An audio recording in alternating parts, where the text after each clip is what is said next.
Some of you, the Holy Ghost will wake you at night and say, look at everybody sleeping. The more you are looking, the more your heart is getting heavier. The whole essence of that whole experience is to cast a weight on your soul. So you come to a point where you refuse that reality. You know, the devil can trap you in so much business, so much noise, that you will not really understand the signature of captivity that everybody is living under. One day the Holy Ghost will wake you up and say, observe everybody's life. Just look at everybody. This one is sick, treating one incurable sickness. This one has graduated since 2009. No door has ever opened. This one is pregnant, out of wedlock. This one is in prison. Oh, Jesus. And you are looking at the whole family. Nothing communicating honor is a sign that the Lord needs a disruptor of pattern, a breaker of cycle. It's a particular man I'm trying to describe. Your name is the disruptor of pattern. You came to spoil a flow of captivity that has continued to play out for years. Your mission is to scatter a protocol of wickedness, even if you die in the process. Your victory is that the story changed because you came. A disruptor of pattern, a breaker of cycle. When they emerge, you will know. Because they will be plagued by the burden of the captivity of the bloodline.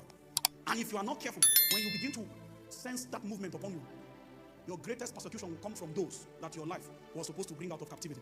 They will mock you, call you all kinds of names. The burden that came upon you, it will begin to gear your life in another direction that is not consistent with the way of everybody in your bloodline. On the strength of that, you'll be misunderstood. You'll be called names.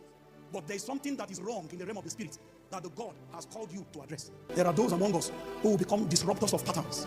It is you that will break a cycle, something that has continued to happen for dispensation to dispensation. It is from you that a new model will be brought into that narrative. And it will be known that it is in the day of James, in the day of Onu, son of Obed. That's when the reign of captivity was broken over this bloodline. That is when the men of this household began to lift up their head. That was the man that fought the horn, that was scattering Judah, Jerusalem, making sure that no man can lift up their head. But the day carpenters show up, men can lift up their head.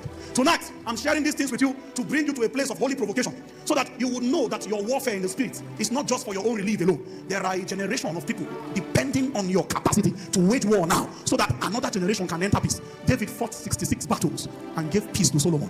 When it was time for Solomon to ascend the throne, everybody that was supposed to fight, they became fearful of Israel. Will the powers of the enemy submit themselves before your children come? Or you will bring innocent children into captivity and warfare?